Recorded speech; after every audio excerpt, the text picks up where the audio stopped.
પ્રાર્થના કરીએ. જીવતા પ્રભુજી, આ સંધ્યાના સમયને માટે તમારો આભાર માનીએ છીએ. જે સ્થિતિના તમારી સમક્ષ દ્વારા સાથે અને રજૂ કર્યા કે તમે સ્વીકાર્યા છે એવું માનું છું. જે પ્રાર્થના તમારા સર્વ દ્વારા કરવામાં આવેલી પ્રાર્થનાને સમજી શકાય માનીએ છીએ. ફરી એકવાર આ છેલ્લી રાત્રે સવારે તમારા વચન જ્યારે કરી રહ્યા છે ત્યારે એ અગાઉ અમે અમારી જાતને તમારા હાથમાં સોંપીએ છીએ. પાણી વિચાર વખતમાં વ્યવસ્થિત કૃત્યમાં થયેલા પાપ અને અપરાધની ક્ષમા કરો.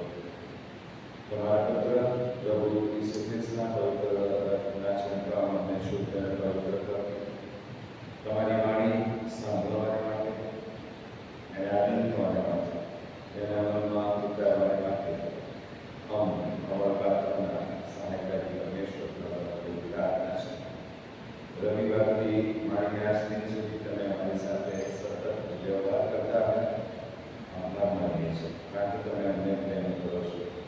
તમારો વચન કહે છે કે દેવ પ્રેમ છે અને એ પ્રેમ તમને તમારા પુત્ર પ્રભુ શ્રી ખ્રિસ્તમાં પ્રગટ કર્યો કે જે અવિસ્મરણીય છે, તમામ છે અને એ પ્રેમ કોઈ કરવા શકતું નથી. તમારા આગળ પ્રેમને મારા અવારમાં હતા. ફરી એકવાર અમારી જાતને તમારા હાથમાં અમે સોંપીએ છીએ. તમે બોલો અને સાંભળીએ. તમામ વિક્ષેપકારક બાબતોને ઈસુના પરાક્રમમાં પ્રતિપાદન કરીએ છીએ. તમામ નબળાઈની વિવેક ક્ષમતા વિચારને સામર્થ્યમાં દૂર કરો. ઈશ્વરા બહેનો પવિત્રતાના ભાવના વિસ્તાર કરો. વચન તમારું છે, તમે બધું સમજાવો અને તમે તમારામાં અમારા દ્વારા મહિમામાં પ્રાર્થના ઈશ્વરની રીતે સાંભળો આભાર માનીએ છીએ. આમેન. Hallelujah, hallelujah, hallelujah. આપણે ઈશ્વરની કરીએ છીએ આભાર માનીએ છીએ સમય માટે. આ રાત્રિ છેલ્લી રાત્રિ સભામાં પ્રભુ આપણને દોરી લાવ્યો છે. સમય ક્યાં ગયો ખબર ના પડી.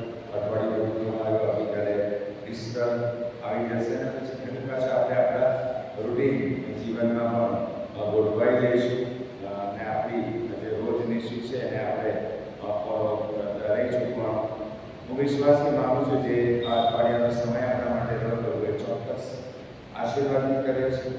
વચન દ્વારા વ્યક્તિગત મારી સાથે, આપણી સાથે, બધા સાથે પ્રભુએ વાત કરી છે અને ઘણું બધું ઉત્તેજન પણ પ્રભુએ આપેલું છે. એના માટે પ્રભુનો આભાર માનતા આજે તમારી સમક્ષ પ્રભુ ઈસુ ખ્રિસ્તની આસપાસ જે પાત્રો છે એમાંથી ટિપિકલ પાત્ર લઈને તમારી સાથે વાત કરવા માંગુ છું. એનું નામ છે પોન્ટિયસ પિલાત. પિલાતના જીવન વિશે વિચાર કરીને આપણે ક્યાં છે એ સંદર્ભમાં આજે આપણે મનન કરવા માંગીએ છીએ. આ એક એવું વ્યક્તિત્વ, એક એવું ટિપિકલ વ્યક્તિત્વ જેનો 400 વાતો છે. તમે માથીમાં વાંચો તો પોન્ટિયસ પિલાત, માર્કમાં વાંચો તો પણ પોન્ટિયસ પિલાત, લૂક અને યોહાનમાં પણ પોન્ટિયસ પિલાતની વાત છે. એનાથી વિશેષ આપણે બે વિશ્વાસનામા વાંચીએ છીએ. એક તો એપોસ્ટલ્સ ક્રીડ, પ્રેરિતોનો વિશ્વાસનામો અને નાઇસીન ક્રીડ, નિકાયાનો વિશ્વાસનામો. એ બંનેમાં પણ પોન્ટિયસ પિલાતની વાત છે. આપણે જે સામાન્ય પ્રેરિતોનો વિશ્વાસનામો વાંચીએ જેમાં પોન્ટિયસ પિલાતની હકુમતમાં તેણે દુઃખ ભોગ્યું, ક્રુસે ચઢાયો, મરણ પામ્યો, દટાયો, અધસ્તરમાં ઉતર્યો, ત્રીજે દિવસે મર્યામાંથી ઉત્થાન પામ્યો, સ્વર્ગમાં ચડી ગયો, ઈશ્વર પિતાને જમણે હાથે બિરાજમાન છે. અને ત્યાંથી ચિંતા થતા મહિલાનો ન્યાય કરવા સારું એ ફરી આવનાર છે. પણ પોન્ટિયસ પિલાતની એ વિશ્વાસનામામાં નોંધ કરવામાં આવી છે. ઇટ્સ એન એવિડન્સ કે આ વ્યક્તિ ઈસુને વધસ્તંભે ચડાવવા માટે એક અસરકારક માધ્યમ બન્યો, એક સાધન બન્યો. અને કેમ આવું થયું કે આપણા જીવનના સંદર્ભમાં આ બધી બાબતને જોતા શું બની શકે એ આપણે વિચારવા માંગીએ છીએ. પહેલાં થોડું એનું બેકગ્રાઉન્ડ શેર કરું તો અસાને નહીં ગણાય. પોન્ટિયસ પિલાતના સંદર્ભમાં 1960 સુધી કોઈ સંશોધન, આર્કિયોલોજીકલ જે સર્વેસ થાય, ખોદકામ થાય વગેરે વગેરે, એમાં પોન્ટિયસ પિલાતના સંદર્ભમાં કશું જ નહોતું. પણ 1961 પાયરેટ સ્ટોન મળ્યો, પથ્થર ઉપરનું એક લખાણ મળ્યું, અને લખાણમાં પોન્ટિયસ પિલાતનો બહુ સ્પષ્ટ ઉલ્લેખ કરવામાં આવેલો હતો, અને ઈસુના આ મરણ સાથેની ઘટનાનું પણ ત્યાં આછું પાતળું વર્ણન કરવામાં આવેલું હતું. બાઇબલ તો સત્ય છે જ, એને કોઈ આધારની કે એને પુરાવાની કોઈ જરૂર નથી. પણ આ મળ્યા પછી લોકોનો વિશ્વાસ વધી ગયો. યહૂદીઓને પણ એક જુદી દિશામાં વિચારવું પડ્યું કે આપણા પૂર્વજોએ આ જે કામ કર્યું એમાં જે માણસ હતો એ વાસ્તવિક માણસ હતો. હાલમાં જે સંશોધન તો એના પ્રમાણે એવું કહેવાય છે, પૃથ્વી પર 3 મહાસત્તાઓ આવી. ધ્યાનથી સાંભળો, પૃથ્વી પર જગતના ફલક ઉપર 3 મહાસત્તાઓએ રાજ કર્યું. હું ચાઇના કે અમેરિકા કે જાપાન કે ગ્રેટ બ્રિટનની વાત નથી કરતો. એ બધા તો આ મહાસત્તાઓ આગળ બહુ વામણા લાગે. સૌથી પહેલું જે હતું ઇજિપ્શિયન કિંગડમ, મિસરની સંસ્કૃતિ. તમને એમ થાય મિસરની સંસ્કૃતિને આ સમયને શું લેવા દેવા? સીધી લેવા દેવા. આ એક એવી સંસ્કૃતિ કે જે આજે પણ જાણીએ અજાણીએ આપણા ઘરોમાં, આપણા દેશમાં, વિશ્વના ફલક ઉપર રાજ કરી રહી છે. જાદુક્રિયાનો ઉદ્ભવ મિસર, મેરી વિદ્યાનો ઉદ્ભવ મિસર, અને આજકાલ તમે છાપામાં વાંચતા હશો અને ઘણા બધા આપણા કૃષિ લોકો પણ એના ભોગ બને છે, વાસ્તુશાસ્ત્ર. એનો ઉદ્ભવ મિસરમાંથી થયો. આપણે ઘણી બધી વખત બજારમાંથી પેલા શાઇન બેલ્સ લઈ આવીએ છીએ, બારીની પાસે લટકાય છે, એટલે પવનમાં આમ તેમ અથડાય એટલે બહુ મ્યુઝિકલ સાઉન્ડ જનરેટ થાય. હવે ખરીદો ને તો એને ધ્યાનથી વાંચો. હવે ખરીદો, તમને એવું લાગે કે આવું કંઈક ખરીદીએ એટલે બહુ સરસ અવાજ આવે અને મજા આવે, કર્ણમધુર નાદ સંભળાય, પણ એ તમે લાવો ત્યારે એને વાંચો, એની ઉપર ચાઇનીઝ લેંગ્વેજમાં જુદા જુદા એમના મંત્રો લખેલા છે જે મને તમને કદી આવડવાના નથી. વાસ્તુશાસ્ત્રનો એક પ્રકાર. ભારતમાં વાસ્તુશાસ્ત્ર કઈ રીતે કામ કરે? તમારું રસોડું કયા ખૂણે હોવું જોઈએ, તમારા ઘરની ટાંકી ક્યાં હોવી જોઈએ. મિસર તો આજથી 5000 વર્ષ પહેલાની સંસ્કૃતિ છે, છતાં આજે પણ એટલી જ અસરકારકતાપૂર્વક વ્યક્તિઓના, કુટુંબોના જીવનમાં કાર્ય કરી રહી છે. એ પહેલું સામ્રાજ્ય હતું જ્યારે પ્રભુએ મૂસાને ઉભો કર્યો. ફારૂલ વ્યક્તિ પૂજા એ સમયથી અસ્તિત્વમાં આવી. અને જાણીએ આપણે બધા વ્યક્તિ પૂજા વાળા તો છીએ જ. આ કે ના? વ્યક્તિ પૂજામાં પડેલા છીએ. ડોક્ટરનો મહિમા વધી જાય, સિસ્ટમનો મહિમા વધી જાય, ઇન્ફ્લુએન્શિયલ પર્સનનો મહિમા વધી જાય, દેવની વાત બાકી. આ મિસરના ટાઈમથી ચાલતી આવતી પ્રણાલિકાઓએ આપણા સમાજમાં, કૃષિ કુટુંબમાં, કૃષિ મંડળીઓમાં પણ પ્રવર્તમાન છે. એનો ધ્વંસ થઈ ગયો. પણ એનો એક નમૂનો જે લોકો ઇઝરાયલ ગયા છે એમને ખબર છે, પિરામિડ આજે પણ ઊભા છે. પિરામિડ્સ આજે પણ ઊભા છે. બાંધનારા પણ હતા યહૂદીઓ. એના મથાળાનો પથ્થર 7 ટનનો હશે. 7 ટન, 7000 કિલો. હવે 7000 કિલો આપણે કઈ રીતે ચડાવ્યો હશે? એ સમય તો ક્રેન નથી. અત્યારે તો આખી ટ્રેન ઉંચકી લે, આખા પ્લેન ઉંચકી લે, મોટા કન્ટેનર ઉંચકી લે, એવી ટ્રેન અને ક્રેન્સ આપણને જોવા મળે છે. એ સમયમાં તો આવું કશું હતું નહીં. ને ઘણીવાર વિચાર કરતા એવું લાગે કે આપણા કરતા વધારે હોશિયાર તો એ લોકો હતા. હા કે ના? કે એમની ટેકનોલોજી એમણે જે સંસ્થાપિત કર્યું એ આપણે જાણી અજાણી આજે પણ વાપરી રહ્યા છે. પછી જે બીજું સામ્રાજ્ય પૃથ્વી પર આવ્યું, that was Babylonian kingdom. એના કરતા પણ પ્રચંડ, ઇજિપ્ત કરતા પણ, મિસર કરતા પણ પ્રચંડ. બાઇબલમાં જે મિસર એટલે આજનું ઇજિપ્ત,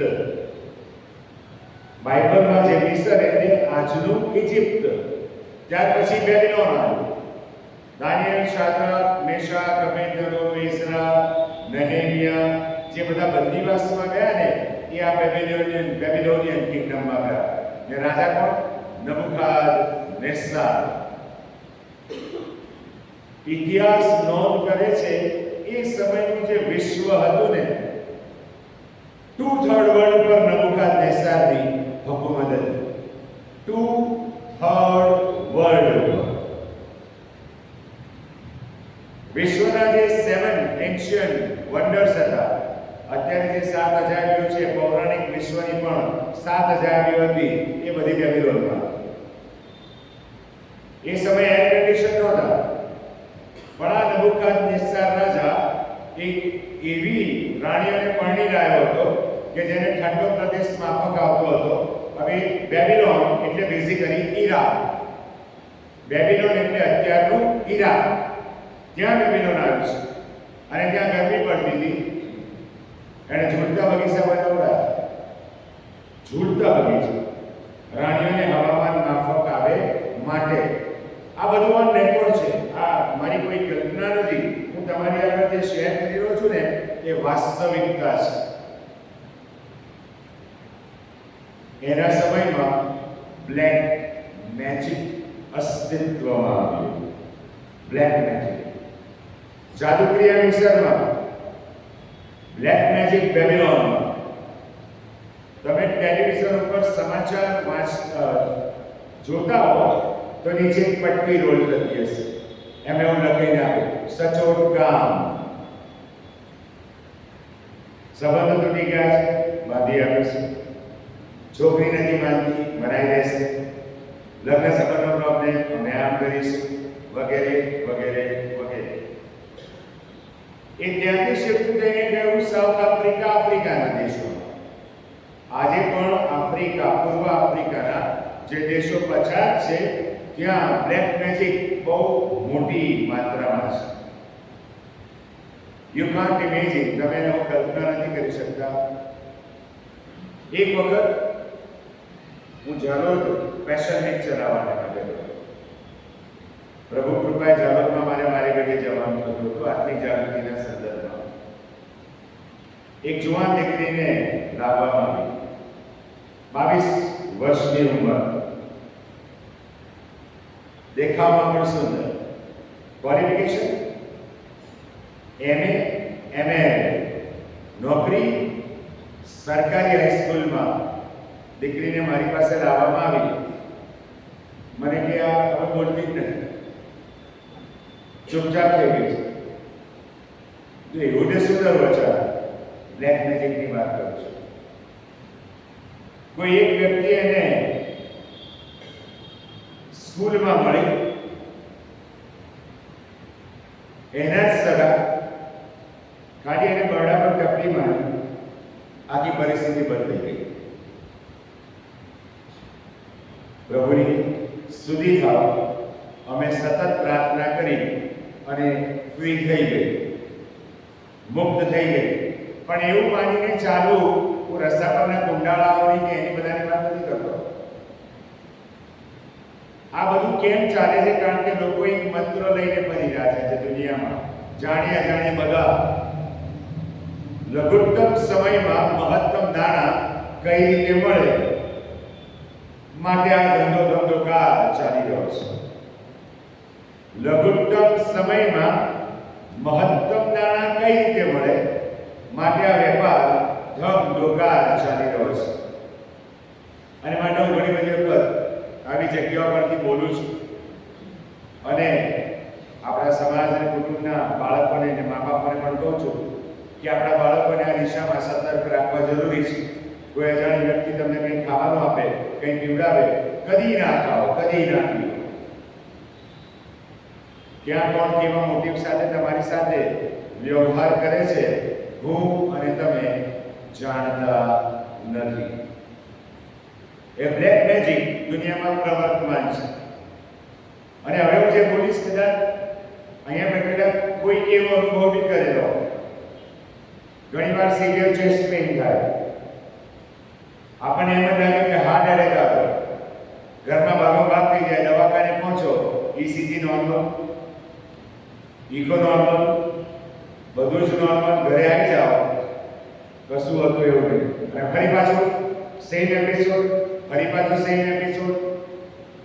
પૈસે ટકે બરબાદ થઈ જાઓ, બરબાદ થઈ જાઓ. આ રિયાલિટી છે. ઈસુમાં સલામતી છે, ઈસુમાં સલામતી છે. ઈસુ બાદ આપણે સંપૂર્ણપણે અસલામત છીએ. બહુ ખાતરીપૂર્વક પ્રભુના ઘણા એવું આમ પલર ચડાવીને કહેતા, અરે આપણને તો કંઈ ના થાય, ઈસુમાં છો તો કંઈ નહીં થાય. પણ ઈસુ અગર જેવો દાવો કરશો ને તો શૈતાન ઓર્ડિનરી નથી. Don't under estimate. એક સેકન્ડમાં આમથી આમ રફે દફે કરી નાખશે. ખ્રિસ્તમાં તમે નથી તો. જો તમે ખ્રિસ્તમાં છો તો પ્રભુનું વચન તમારી સાથે, જે તમને અડકે છે એ મારી આંખની કીકીને અડકે છે. પણ ઈસુમાં હોવ તો. હવે મારા કોઈ ઠેકાણા ના હોય અને પછી હું જ બોલ્યા કરું, જે કોઈ મને અડકે દેવની કીકીને અડકે, પ્રભુ પહેલા એક થપ્પડ માર, પહેલા સીધો થા, સુધર, પછી વાત કર. દુનિયામાં 2.5 અબજ કરતા વધારે લોકો, ઓન રેકોર્ડ વાત કરું, આ પ્રકારના જાદુટોણાથી પીડાય છે. More than 2.5 billion people.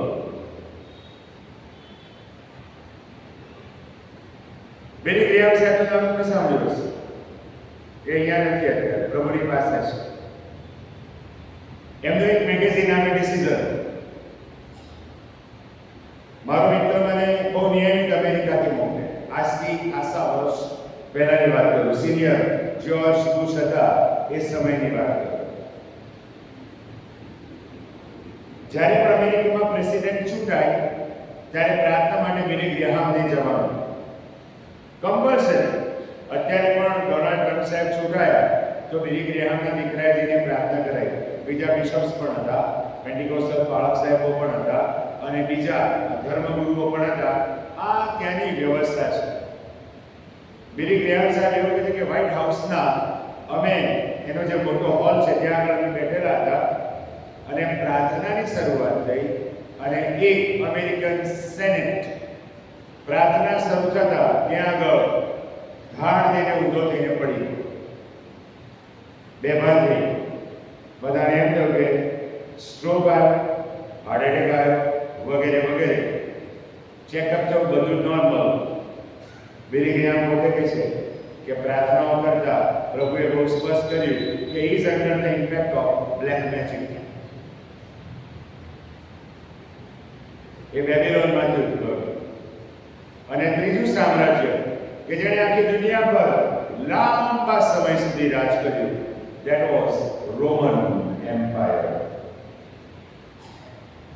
Bible 3:3નું સાક્ષી છે. બાઇબલ 3:3નું સાક્ષી છે. દુનિયાના કોઈ પણ બંધારણને તમે ઉપાડો, મૂળમાં રોમન કાયદો. દુનિયાના કોઈ પણ કાયદાની વાત કરો, મૂળમાં રોમન કાયદો. આજકાલ આપણા મેરેજીસમાં જે બફેટ ડિનર કે લંચની વાત આવે ને, બધું ગોઠવેલું હોય, આપણે ઊભા થઈને લેવાનું ને ખાવાનું. એ તો રોમન સામ્રાજ્યમાં વર્ષોથી ચાલતું. આ ટેટુ આવી ગયા ને ટેટુસ, એ રોમનોની દેન છે. આખી દુનિયા અત્યારે એની પાછળ છે. એ રોમન સામ્રાજ્યની દેન છે. એમની ફેશન, એમની લાઈફસ્ટાઈલ અને એમના જે રીત રિવાજો છે, જાણીએ અજાણીએ દુનિયાના દરેક દેશમાં પેનિટ્રેટ થઈ ચૂકેલા છે. અને માટે પ્રકટીકરણના પુસ્તકમાં એવું લખેલું છે કે એ રાજ્ય ફરી પાછું રિવાઇવ થશે. એમને નથી લખ્યું, એની અસરો છે એ રિવાઇવ થશે. ધ મોસ્ટ મોડર્ન, અતિ આધુનિક એવું એ સામ્રાજ્ય હતું. મેનર્સ આપણો કોઈ ક્લાસ નહીં. જમવાના ટેબલ ઉપર બેસીને જમવાની રીત બહાર, આપણા દિમાગની બહાર. એવી મેનર્સ, એવી કર્ટસી અને એવા વ્યવસ્થાવાળું એ રોમન સામ્રાજ્ય આજે પણ જાણીએ દુનિયાને શું કરે છે? અસર કરે છે. લિવિંગ રિલેશન્સ આજકાલ તો બહુ સામાન્ય બની ગયું છે. એ સમયમાં હતું લગ્ન કર્યા વગરના સંબંધો. અમેરિકામાં તો પૂર બહારમાં ચાલે છે. હોમોસેક્સ્યુઆલિટી ત્યાં હતી, બાઇબલમાં સદોમ ગોમોરામાં હતી. બધું કંઈ નવું નથી, વારસામાં આવ્યું છે અને અત્યારે એની પરાકાશ થાય છે અને જાણીએ અજાણીએ બધા એના ભોગ બને છે. ટ્રમ્પે કાયદો નાબૂદ કર્યો, ડોનાલ્ડ ટ્રમ્પ સાહેબે કાયદો નાબૂદ કર્યો સિંગલ જેન્ડર. આપણા દેશમાં એ કાયદો મંજૂર થયો છે ફોર યોર કાઇન્ડ ઇન્ફોર્મેશન. બાઇબલની વિરુદ્ધની વાત છે. ઈશ્વરે આદમ અને હવાને કુટુંબ એક યુનિટ તરીકે સંસ્થાપિત કર્યા. બીજી કોઈ વાત આવતી નથી. આનાથી એક સેવા ચોંકાવનારી વાત. અહીંયા બે વ્યક્તિ એવા બેઠા છે અને હેમિંદન સાહેબ કે દાનિયેલ સેવકની સંગતના અમે સીધા ભાગીદાર. આપણા સમાજની બે દીકરીઓ એક વખત પ્રેયર રિક્વેસ્ટ સાથે આવી. અલાયન્સ ચર્ચની પડસાળમાં અમે બેઠા. પ્રેયર રિક્વેસ્ટ શું ખબર છે? અમારે લગ્ન કરવાની પ્રાર્થના કરો. આપણો સમાજ, આપણી જ દીકરી અને this was a prayer request. એવું માનીને ચાલવું કે આપણા સમાજમાં કશું નથી, ભૂલ છે. અને હવે તો દુનિયા અગિયારીમાં આવી ગઈ. શેતાન ના જોવા હોય એવા ખેલ બતાયા જ કરે. અને એની અસરો આપણા વ્યક્તિગત જીવન ઉપર, કૌટુંબિક જીવન ઉપર, સંબંધો ઉપર સતત થયા જ કરે છે. પણ એમ છતાંય હાથમાંથી છૂટતું નથી. તકિયા નીચે રહીને સુઈ જાય લોકો. 2:30 વાગે પણ રડતા ઉપાડીને સામે મેસેજ કરવો પડે નહીં. સામેવાળાને ખોટું લાગે, પ્રભુને ખોટું લાગે તો માફી માંગી લઈશ. પ્રભુ તો દયાળુ છે. આપણે આ દિશામાં આગળ વધી ચૂક્યા છે. આપણે કંઈક આખું વિશ્વ ગ્લોબલ ટ્રેન્ડ આવો થઈ ચૂક્યો છે. તમે થોડા દિવસ પહેલાનું છાપું વાંચ્યું છે રિક્શન સાહેબ. છાપામાં શું આવ્યું? આપણા બાળકો વિશે, સ્કૂલના બાળકો વિશે પરિપત્ર આવ્યો. ખબર છે? મોબાઈલ જાગૃતિ લાવો બાળકોમાં, કારણ કે બાળકોની આંખો ત્રાસી થવા માંડી છે. બાળકોની આંખો સ્ક્વિન્ડ થવા માંડી છે. અને સંશોધનને આધારે સાબિત થયું કે વધારે પડતા મોબાઈલના ઉપયોગથી આવતું છે. અમદાવાદ શિક્ષણ વિભાગ દ્વારા દરેક સ્કૂલને પરિપત્ર પાઠવવામાં આવ્યો. વિચાર કરો કેટલો ચિંતાનો વિષય છે.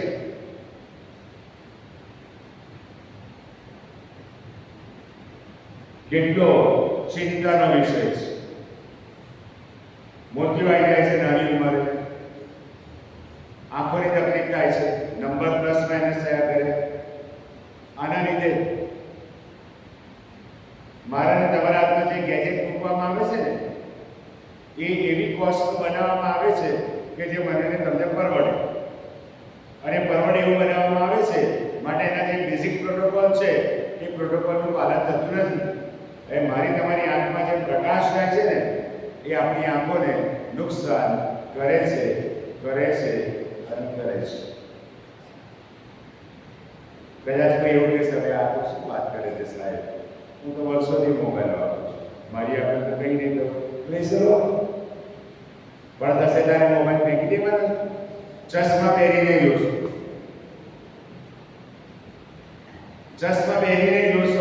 જોશો તો ખરા.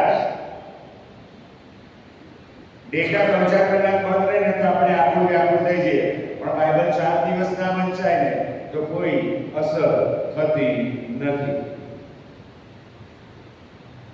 આ કડવી વાસ્તવિકતા છે. આ 3 સામ્રાજ્યની સામૂહિક અસરમાં વિશ્વ લપટાયેલું છે. ભૌતિકવાદ, મટીરિયલિઝમ આ સમયમાં એની પરાકાષ્ઠાએ છે. 40નો ડફન, 50નો ડફન, 100નો ડફન, 500નું કવર, 600નું કવર અહીં જ રહેશે અને આ નર્કમાં જવાશે. તારે શેતાન ત્યાં ઊભો હશે, મજા આવી ને મોબાઈલ જોવાની, આવી જા.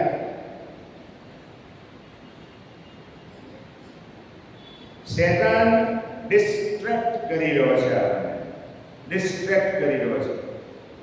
અહીંયા હાથ મૂકીને સર્વે કરજો કે તમારા હાથમાં પ્રભુએ જે સાધન આપેલું છે એનો તમે કેટલો ઉપયોગ પ્રાર્થના માટે, વચન વાંચવા માટે, વચનની તૈયારી માટે, બીજાઓને ઉત્તેજન આપવા માટે, બીજાઓને ફોન કરીને પ્રાર્થના માટે કેટલો ઉપયોગ કર્યો.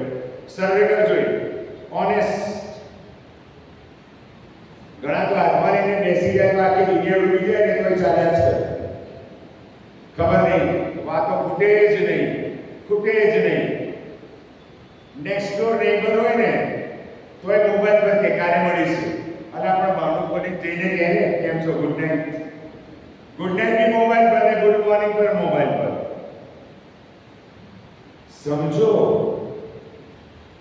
લાગણીના સંબંધોને, હૃદયના સંબંધોને આ માધ્યમ દ્વારા શેતાને ઝીરો કરી નાખે છે. એ અનુકંપા, એ પેશન, એ લાગણી શૂન્ય થઈ ગઈ છે. તમે જોતા હશો ને રસ્તા ઉપર અકસ્માત થાય લોકો વિડીયો ઉતારે, કોણ પહેલો મૂકે બાપુ? અરે પેલો મરી રહ્યો છે, પેલા એમ્બ્યુલન્સ માંગે એને ઉપર ચડાય અને દવાખાને મોકલ, વિડીયો ફિલ્મિંગ ચાલુ હોય અને પછી મૂકે. આપણે પહેલો વિડીયો મૂક્યો, હા ભારત સરકાર મદદ આપશે, પેલો માણસ મરી જાય તો ખબર નહીં કઈ દિશામાં આપણા મન, આપણા વિચારો, આપણી બૌદ્ધિકતા ચાલી રહી છે. ગંભીર પ્રશ્ન છે. અને આ બધું આપણે સતત સાંભળીએ છીએ અને એની આપણને સતત અસર થાય છે અને અસરના કારણે જે વિનાશને થયું એ આપણે પણ અનુભવીએ છીએ. આપણા ઈશ્વર સાથેના સંબંધોમાં પ્લસ માઇનસ થયા કરે છે.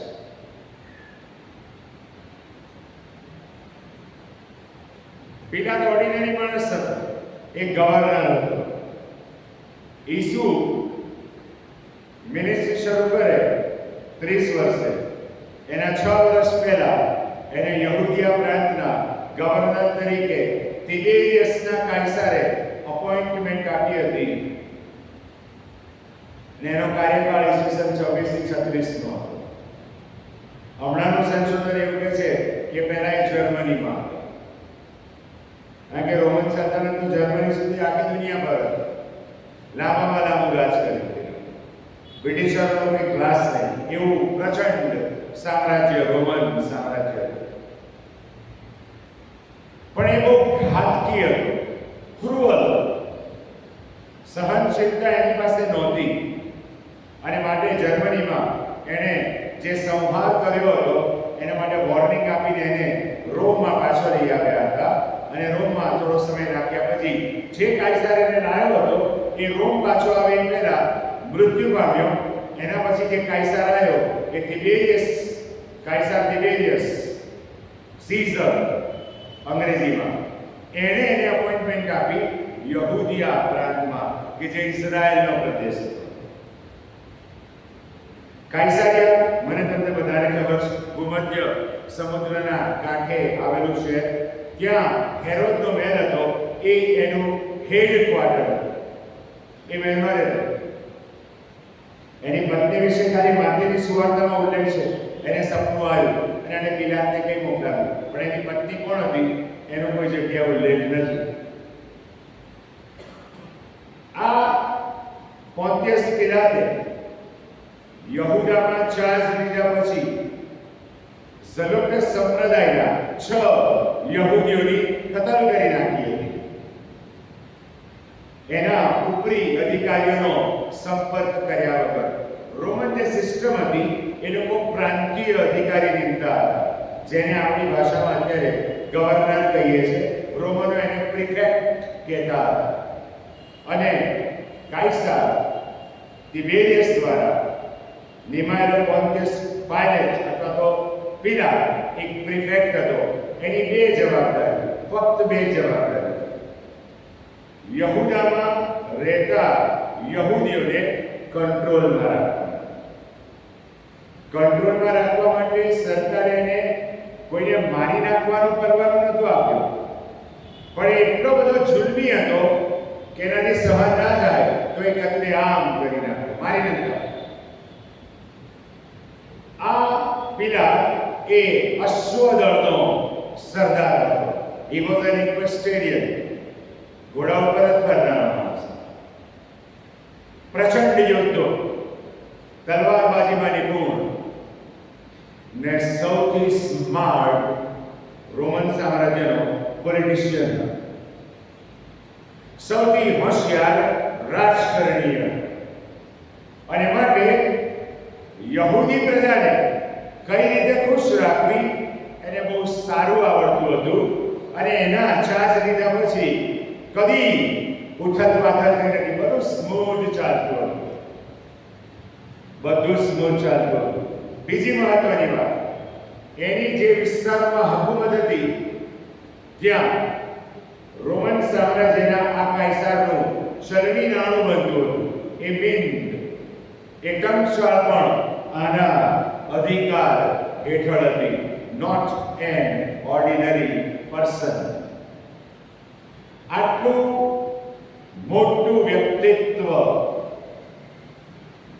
આટલું બધું જ્ઞાન, આટલો બધો અનુભવ છતાં પિલાત ઈસુને વધસ્તંભે ચડાવવામાં એક અસરકારક માધ્યમ બન્યું. ગઈકાલે રાત્રે પ્રભુએ મને આ સબ્જેક્ટ આપી દીધો. હું ઘરે જતો હતો ત્યારે મારે આ વિષય પર બોલવાનું. અને જ્યારે હું વિચાર કરતો હતો ત્યારે એક વિચાર એવો પણ આવ્યો કે પિલાત તો પ્રેડેસ્ટિન નહોતો. જૂના કરારમાં તમને પિલાતની કોઈ વાત જ જોવા નહીં મળે, કોઈ ભવિષ્યવાણી જોવા નહીં મળે. પિલાતના સંદર્ભમાં ધ્યાનથી જોજો, કોઈ જગ્યાએ નહીં જોવા મળે. પણ આ વ્યક્તિને કેમ આ જગ્યાએ આ રીતે વપરાવું પડ્યું? ઘણી બધી વખત માણસની નબળાઈઓ પ્રભુના સમયપત્રકને પરિપૂર્ણતા તરફ આગળ લઈ જવાને માટે અસરકારક માધ્યમ બને છે. એનું સહેલું સીધું ઉદાહરણ એટલે પોન્ટિયસ પિલાત. અને માટે પાઉલ પત્રમાં કહે છે, આપણી નબળાઈમાં દેવનું સામર્થ્ય પ્રગટ થાય છે. પણ ક્યારે? એ નબળાઈ ઈસુને, દેવને આધીન કરો તો.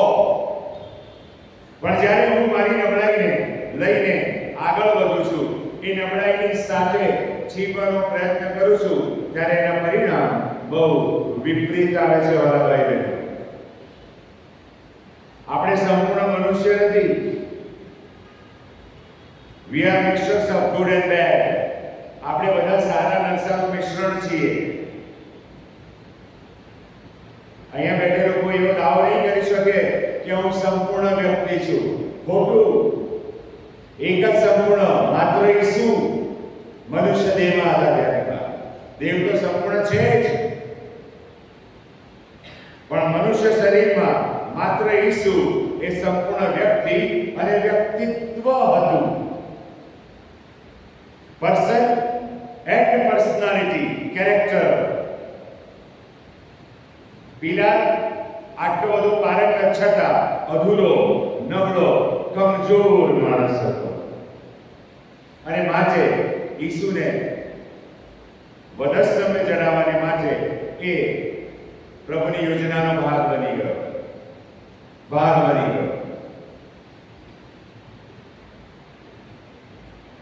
જ્યારે યહૂદીઓએ ઈસુને યરૂશાલેમ પ્રવેશતા જોયા ત્યારે ઈસુની ઓળખ એમની પાસે શું હતી? રાજા તરીકે, મસીહ તરીકે. શેતાન વાળા ભાઈ બહેનો કઈ રીતે કામ કરે છે ને એ સમજવું પણ બહુ જરૂરી છે. એમનું એક્સપેક્ટેશન હતું રાજા આવશે, રાજા આવ્યો. ઘોડો નતો પણ ગધેડીના વછેરા પર હતા, પણ રાજા આવ્યો. કેમ? સમુદાય એની પાછળ, હજારો લાખો લોકો જે ભેગા થયેલા હતા એ લોકો ઈસુના નામ માત્રથી ખબરી ગયા હતા. રોમન સરકાર સુદ્ધા કે આ કોણ છે, પણ જે અપેક્ષાઓ રોમન સરકારની હશે કે આ કોઈ માઇટી કિંગ હશે, બહુ પ્રચંડ યોદ્ધો હશે, એનું લશ્કર હશે, એવું કશું જોવા ના મળ્યું. માટે રોમન સરકાર શાંત થઈ ગઈ. જો કોઈ ઘોડા પર આવ્યું હોત, સૈન્ય સાથે આવ્યું હોત, તો આ જ પિલાત યુદ્ધમાં ઉતરી ગયો. પણ એને જોયું કે આ તો ગધેડીના વછેરા પર સવાર થયેલો માણસ છે, એકદમ નબળો દુબળો છે, નથી એની પાસે કોઈ તલવાર, નથી એની પાસે કોઈ બખ્તર, નથી એની પાસે કોઈ સૈન્ય, અને આ કયા પ્રકારનો રાજા? પણ આ તો બાઇબલ યશાયા 53 પરિપૂર્ણ થઈ રહ્યો. યહૂદીઓ પણ સમજી શકતા નહોતા, પણ એમનું એક્સપેક્ટેશન, ઘણી બધી વખત આપણી અપેક્ષાઓ આપણને ઈશ્વર સાથેના સંબંધમાં નબળા પાડી દે છે. કારણ કે આપણી અપેક્ષાઓ ઈશ્વરની ઈચ્છા સાથે તાલ મિલાવતી હોતી નથી, અને માટે પ્રશ્નો સર્જાય છે, નિરાશા આવે છે, હતાશા આવે છે. પ્રભુ પ્રાર્થના સાંભળતો નથી, આટલા વર્ષોથી પ્રાર્થના કરી, પ્રભુ કોઈ જવાબ આપતા નથી. આવા બધા પ્રશ્નો સર્જાય છે. પણ તમે જે પ્રાર્થના કરો છો એ પ્રાર્થના કરવાનું પ્રભુએ તમને કહ્યું? પ્રાણ પ્રશ્ન તો એ છે. હું કોઈ પણ ક્ષેત્રમાં સેવા કરવા ચાલી જાઉં, પણ તેની ફૂટનોટ, એનો મહત્વનો મુદ્દો તો એ છે કે પ્રભુએ મને કીધું કે તું એ સેવા કરવા જા. મારાથી ડખો થશે, કારણ કે દર્શન પ્રભુનું નથી.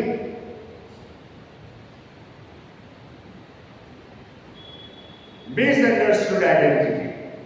યહૂદી પ્રજા ઈસુને પારખવામાં નિષ્ફળ ગઈ, અને પછી ક્લાઇમેક્સ શું હતું? સોમવારે મંદિરનું શુદ્ધિકરણ થયું.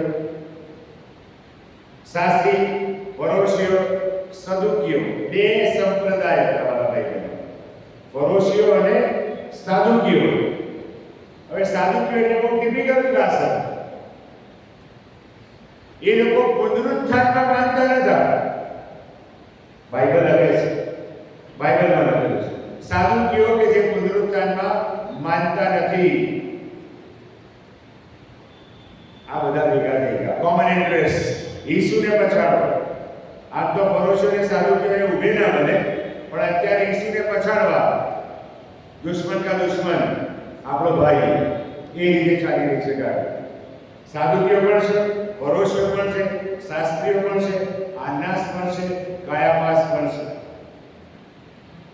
અને ગુરુવારે આ ઘટનાની શરૂઆત થઈ. ઈસુ પર આરોપ કર્યો હતો. ઈસુ પર આરોપ કર્યો હતો. અરે ઈસુ પર આરોપ કર્યો હતો. એ પોતાને દેવ પુત્ર કહેવડાવે છે. આ ઈસુ પરનો આરોપ. નિયમશાસ્ત્ર પ્રમાણે એને દુર્ભાષણ કહેવાય, અને યહૂદી નિયમશાસ્ત્ર પ્રમાણે જે દુર્ભાષણ કરે એને મારી નાખવામાં આવે. પણ રોમન સરકાર હોશિયાર હતી. એમને ખબર હતી કે મારી નાખવાનો અધિકાર જો આપણા હકુમત હેઠળના લોકોને આપીશું તો આપણો કોઈ વજૂદ જ નહીં રહે. માટે મરણદંડની શિક્ષા રોમન સામ્રાજ્યએ બધાની પાસે વિડ્રો કરી લીધી હતી અને માત્ર એમની પાસે જ હતી. સિંધુ પ્રતિબિંબ 666 નો જેની પાસે છાપ નહીં હોય એ નહીં ખરીદી શકે, નહીં વેચી શકે. બધા આપણા અધિકારો એ સમયે વિડ્રો કરી દેવામાં આવશે. પેલી છાપ બતાવો તો દૂધની થેલી મળશે. ખબર નહીં એ સમય અમૂલ હશે કે કેમ. અને છાપ બતાવો તો જે જરૂરિયાતો છે પૂરી પડશે. તમારા બધા ટ્રાન્ઝેક્શન એ છાપને આધારિત બની જશે. છાપ કોણ લેશે ખબર છે? જે લોકો ઈસુમાં નહીં હોય ને, જે લોકો ઈસુનો નકાર કર્યો હશે ને, એ રેપ્ચર થયા પછી બહુ અઘરું કામ કરશે. ખબર તમને? ઘણા લોકો એવા હશે કે જેમને સમજ પડશે કે આ તો આપણે વર્ષોથી સાંભળ્યું પણ આપણે માન્યું નહીં. એવા ઘણા લોકો હશે કે જેઓ છાપ નહીં લે. દરરોજ એમને પકડવામાં આવશે, એમની કતલ કરવામાં આવશે. અને આ પેલું ખૂણાનો મુખ્ય પથ્થર આપણા ઘરમાં બેઠો છે ને અત્યારે, એની પર એ લાશો બતાવવામાં આવશે. ટેલિવિઝનનો ઉપયોગ ત્યારે આવો થશે. પ્રકટીકરણના પુસ્તકમાં બહુ સ્પષ્ટ લખેલું છે. ખબર નહીં इसमें GPPL હશે કે શું હશે, પણ હશે તો ખરું કંઈ. આખી દુનિયા જોશે, આખી દુનિયા જોશે એ ઘટના. કારણ કે એનો આતંક જ એવો છે ખ્રિસ્ત વિરોધીનો. Magical personality, magical. અને માટે પ્રકટીકરણના પુસ્તકમાં લખેલું છે ને, પ્રભુ ઈસુ ખ્રિસ્તના સિંહાસનની આગળ શ્વેત વસ્ત્રો પહેરેલા, ખજૂરીની દાઢીવાળા હજારો લાખો લોકોનો સમુદાય. અને એના વિશે બાઇબલ કહે છે મહા ભયાનક સતાવણીમાંથી પસાર થઈને આવેલા લોકોનો સમુદાય. એટલે આ લોકો કે જે રેપ્ચર દરમિયાન ઈસુની પાસે આવશે. પવિત્ર આત્માની મિનિસ્ટ્રી રેપ્ચરની સાથે બંધ થઈ જશે. બાઇબલ સમજાવનાર કોઈ નહીં હોય. અને પછી બાઇબલ વાંચવું અને અનુસરવાની વાત અત્યારે નહીં મેળ પડતો તો તારે તો શું થશે? જસ્ટ ઇમેજિન, વિચાર કરો. એ સમય તરફ આપણે આગળ વધી રહ્યા છે. બ્લાસ્ફેમી, દુર્ભાષણ, મરણદંડની શિક્ષા હતી પણ જોગવાઈ રોમન પાસે હતી. એટલે ટોળું ગયું પિલાતની પાસે. પહેલા ઈસુને આનાસ પાસે લઈ ગયા, પછી કાયાફાસ પાસે લઈ ગયા, પછી સાંહેદ્રિનમાં રહી ગયા. ક્યાંય મેળ ના પડ્યો, કારણ કે મારી નાખો તો નહીં ઈસુને ત્યાં. એટલે ગયા પિલાતની પાસે. એટલે રોમન સરકાર શું કરે? એમની આપણી કોર્ટ જે પ્રમાણે કામ કરે છે ને, રોમન કોર્ટ કામ કરતી એ પ્રમાણે જ કામ કરે. આખી દુનિયાની કોઈ પણ કોર્ટ વાદી પ્રતિવાદી બંને હોય. ઈસુને કઠેડામાં ઊભા કરી દીધા છે. આખો યહૂદી સમાજ એક તરફ છે, સાક્ષીઓ ઊભા કર્યા છે. એટલે પિલાત હોશિયાર છે. એની સામે આરોપ શું છે? What is accused? એને પહેલો વિગત સવાલ કર્યો, ભાઈ તમે આને લઈ તો આયા છો પણ એની સામે આરોપ શું છે? એ લોકોએ કીધું કે દુર્ભાષણ કરે છે. રોમન સામ્રાજ્યમાં દુર્ભાષણ વિરુદ્ધ કોઈ શિક્ષાની જોગવાઈ નહોતી. રોમન સામ્રાજ્યમાં દુર્ભાષણ વિરુદ્ધ કોઈ શિક્ષાની જોગવાઈ નથી. એને લાગ્યું આ તો ફસાઈશ, એટલે એને હાથ ખેંચી દીધો. હેરોદ પાસે લઈ જાઓ. હેરોદને ખબર હતી. એટલે હેરોદે તો શું અપેક્ષા રાખી? કઈ ચમત્કાર કર, કઈ ચમત્કાર કર. ઈસુએ કશું ના કર્યું. નિરાશ થઈ ગયો. એને પાછો કે લઈ જાવ ને પિલાતની પાસે. પછી બીજા અધિકારી પાસે મોકલ્યો, જે ઈસુની હકુમત, જેની ઈસુ પર હકુમત જ નથી, ત્યાંથી ઈસુ પાછા આવ્યા. એણે 3 વખત પ્રયત્ન કર્યા કે હું ઈસુનો ખટલો ના ચલાવું. પછી કંટાળી ગયો અને યહૂદી પ્રજા, શાસ્ત્રી, ફરોશીઓ, સદુકીઓ લોકોને ચડાવવા માટે ક્લાઇમેક્સ આવવા લાગ્યું. સાંજ પડવાનો સમય પાસે છે અને બૂમાબૂમ શોર બકોર થવા લાગ્યો, આને છોડો, આને છોડો. પછી નામ આવ્યું, બારાબાસને છોડો.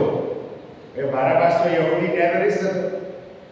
લોકો એના ભય હેઠળ, લોકો એના ઓથાર હેઠળ જીવતા હતા. He was rightly a criminal, અને એ તો એના ગુનાને માટે જેલમાં હતો.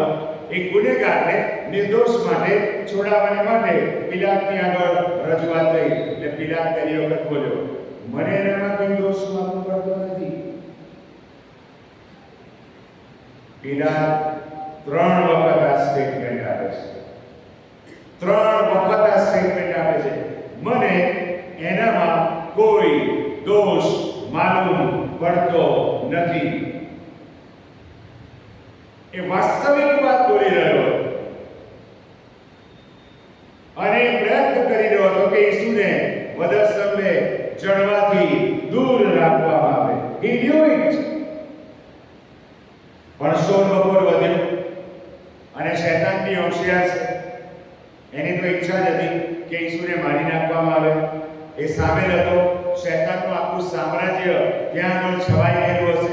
લોકોનો કબજો, અધિકારીઓનો કબજો, ગલગથા પર પણ એની આખી મિલિટરી હાજર. કોઈ રીતે ઈસુને મારી નાખવામાં આવે. અને માટે આ ઘટનાક્રમ દરમિયાન એની પત્નીનો મેસેજ આવ્યો પિલાત ઉપર કે ભાઈ આ વ્યક્તિ જેને દેહાંત દંડની શિક્ષા આપવાની વાત છે, એ મારા સ્વપ્નમાં આવ્યા અને બહુ ડિસ્ટર્બ થઈ ગઈ છું. એ નિર્દોષ છે, એને કશું કરતો નહીં. લોકોનો કોલાહલ, લોકોની વાણી. એક અવાજ, બીજો અવાજ એની સ્ત્રીનો, એનાથી થોડો લોઅર માત્રાનો અવાજ. પણ એનો સાયન્સ, એનો અંતરાત્મા તો એને કહી જ રહ્યો હતો કે આ નિર્દોષ છે. એટલે શૈતાને યહૂદીઓ પાસે માસ્ટર સ્ટ્રોક મારવાની જોગવાઈ કરી. એ લોકોએ શું કીધું? તું એને વધસ્તંભમાં ના ચડાવે તો તું કાયસારનો મિત્ર નથી. તું કાયસારનો મિત્ર નથી. પોલિટિકલ સ્ટ્રોક, જબરજસ્ત ફટકો માર્યો અને પિલાત હચમચી ગયો. છતાં એણે એક ચાન્સ લીધો. ઈસુએ કોઢા મારવા માટે મોકલી આપ્યા કે જે લોહી વહે અને યહૂદીઓને દયા આવે અને ઈસુને છોડી દેવામાં આવે. પણ બારાબાસનો નારો જોરથી વધવા લાગ્યો. બારાબાસને છોડો, બારાબાસને છોડો. ઈસુને વધસ્તંભે ચડાવો, ઈસુને વધસ્તંભે ચડાવો. અને પિલાત હારી ગયો. એટલે એણે યહૂદી નિયમશાસ્ત્રનો અભ્યાસ કર્યો. પુનર્નિયમના પુસ્તકમાં જે લખેલું હતું એ કાર્ય એને ત્યાં કર્યું. પ્રેતોરિયમમાં આવ્યો. એમની ન્યાયખંડ હતો. એ આવું છજ્જુ હતું. એ ખુરશી પર બેઠો. ઈસુ ત્યાં આગળ હાજર છે. ઉઘાડું શરીર છે, કમરે વસ્ત્ર છે, લોહી લુહાણ હાલતમાં ઈસુ છે. ફરી પૂછે છે, હું આને શું કરું? કે એને વધસ્તંભે ચડાવો. એટલે ઊભો થયો. બેઝિકમાં પાણી હતું. હાથ ધોઈ નાખ્યા અને કહી દીધું, એના રક્ત સંબંધી હું નિર્દોષ છું, પણ એનું રક્ત તમારા માથે. એટલે પેલા તો ગાડા થઈ ગયેલા, અમારા માથે, અમારા સંતાનોને માથે. અને ઈસુ વધસ્તંભે ચડાઈ ગયા.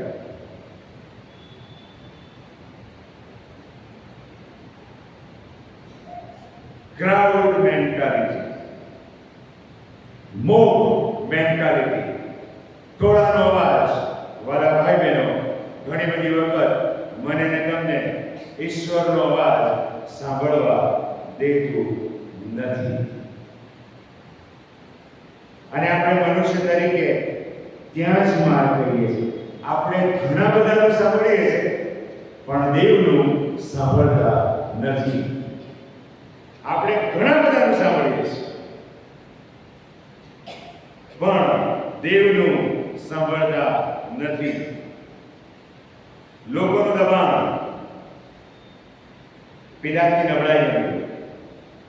સત્ય જાણતો હોવા છતાં એણે અસત્યનો માર્ગ પકડ્યો. કે સાચી વસ્તુ આ છે. પછી તમે પાસ્ટોરેટ કમિટીમાં કામ કરતા હો, કે મહિલા સંગઠનમાં હો, કે ક્વાયરમાં હો, કે કોઈ સંસ્થામાં કામ કરતા હો, કે તમારા વર્ક પ્લેસ પર તમે હો, આપણું વલણ પણ આવું જ હોય છે. માટે શું કહે છે? સત્યને તમે જાણો અને સત્ય તમને મુક્ત કરશે. સત્ય કોણ? ઈસુ. માર્ગ, સત્ય તથા જીવન હું છું.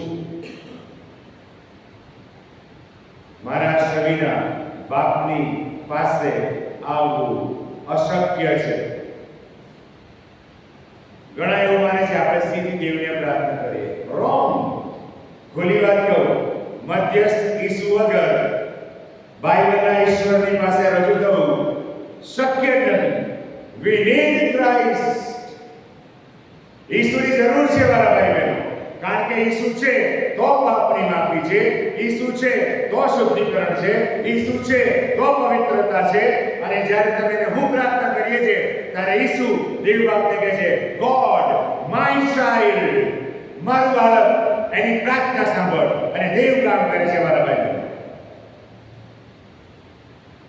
તમે હાઈકોર્ટમાં જાઓ, જજની સામે ઉભા રહો અને દલીલ કરવા લાગો ને તો જજ પોલીસે બોલાવશે, એને ઉચકીને બહાર નીકળો. You are not qualified.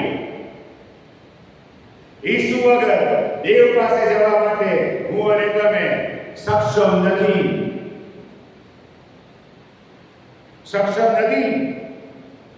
તારણનો અનુભવ, પાપની માફીની ખાતરી અનિવાર્ય છે. અનિવાર્ય છે.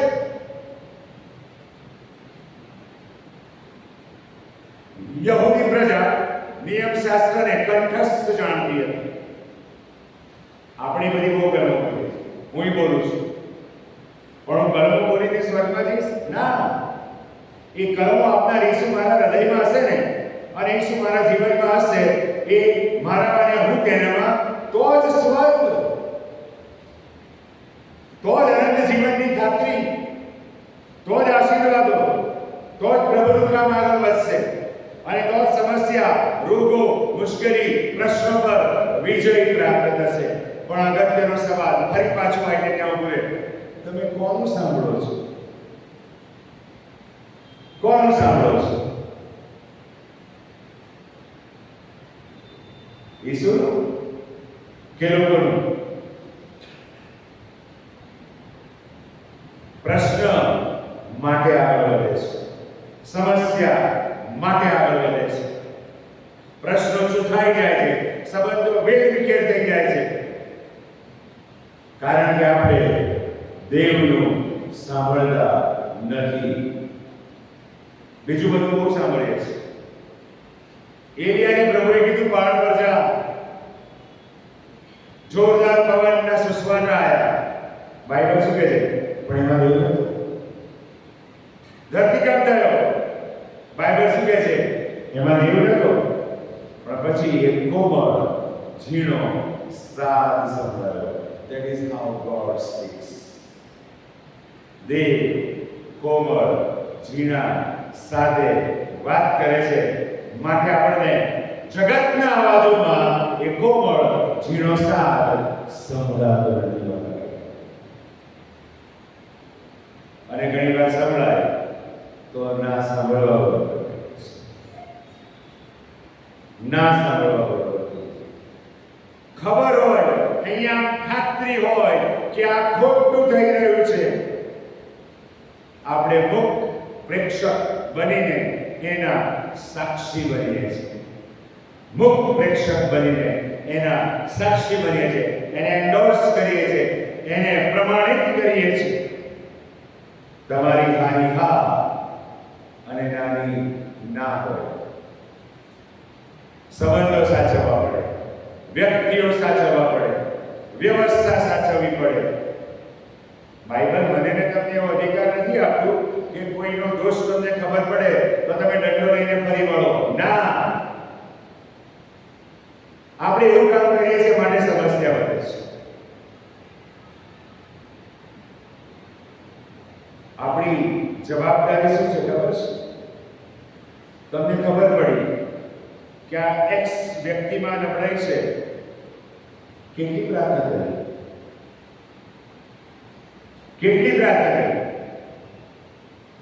કરી પ્રાર્થના? આપણે તો સર્ટિફાઈ કરી દઈએ છીએ, એક દીવાલ ઊભી કરી દઈએ છીએ, સંબંધ કાપી નાખીએ છીએ, પછી મનની વૃદ્ધિ ના પામે, વ્યક્તિગત આત્મિક જીવનમાં વૃદ્ધિ ના થાય, કુટુંબ ક્રિસ્મસ સંગઠિત ના બને, એ બોજ છે. હું સ્વર્ગમાં જાઉં અને મારો નેક્સ્ટ ડોર નેબર, મારો પડોશી જો નર્કની લાઈનમાં ઊભો છે ને, તો જવાબદારી મારી, કારણ કે હું એને ઈસુ આપવામાં નિષ્ફળ રહ્યો છું. That is the mission. ઈસુનું સાંભળીએ, દેવની વાણી સાંભળીએ, અને માટે વચનમાં લખેલું છે, જો આજ તમે તેની વાણી સાંભળો તો કેવું સારું. આજે જ માન્યતા, આજે જ તારણનો દિવસ. પ્રભુ આપણને કૃપા આપે. પ્રાર્થના કરીએ. સ્વર્ગના જીવન કૃપાળુ ઈશ્વર પિતા, ફરી એકવાર તમે અમારી સાથે સીધી વાત કરી છે. આ પ્રભુજી, તમારો કોમળ, પ્રેમાળ, ઝીણો અવાજ અમે સાંભળી શકતા નથી. આ પછી અમારા કાન બહેરા નથી, પણ અમે જગત બની જગત સાથેના સમાધાનમાં જીવીએ છીએ, અને માટે એ ટોળાઓના અવાજ, એ જગતના અવાજ, એ વ્યક્તિગત અવાજ, આ બધી તમારા અવાજને અમારા હૃદય સુધી પહોંચવા દેતા નથી. પ્રભુ માફ કરો. તમારી વાણી સાંભળવાને માટે, વચન વાંચીને સમજવાને માટે, અને સાંભળ્યા પછી એને આધીન થઈને જીવનમાં આગળ વધવાને માટે, ઓ પ્રભુ, તમે આજે અમારી ઉપર દયા કરો. અમારા અંતરચક્ષુઓને, અમારા કર્ણોને તમે સ્પર્શ કરો. ગમે તેવો જે ઘોંઘાટ હોય, પણ પ્રભુ, સદા અમે તમારી કોમળ વાણી સાંભળીને એને આધીન થનારા બનીએ તે દિશામાં અમારી સહાય તથા મદદ કરો. માટે પાઉલ કહે છે, તમે જગતમાં છો પણ જગતના નથી. એ ધોરણે જીવન જીવવા પ્રભુ તમે અમારી સહાય તથા મદદ કરો. અમારી તમામ નબળાઈ, તમામ કમી ગતિ તમારી પાસે લાવીએ છીએ. અમારી નિર્ભરતામાં પ્રભુ તમારું સામર્થ્ય પ્રગટ કરીને અમારા જીવનો દ્વારા તમે માન અને મહિમા પામો. પ્રાર્થના અમારા મધ્યસ્થના આદેશને લીધે સાંભળી છે.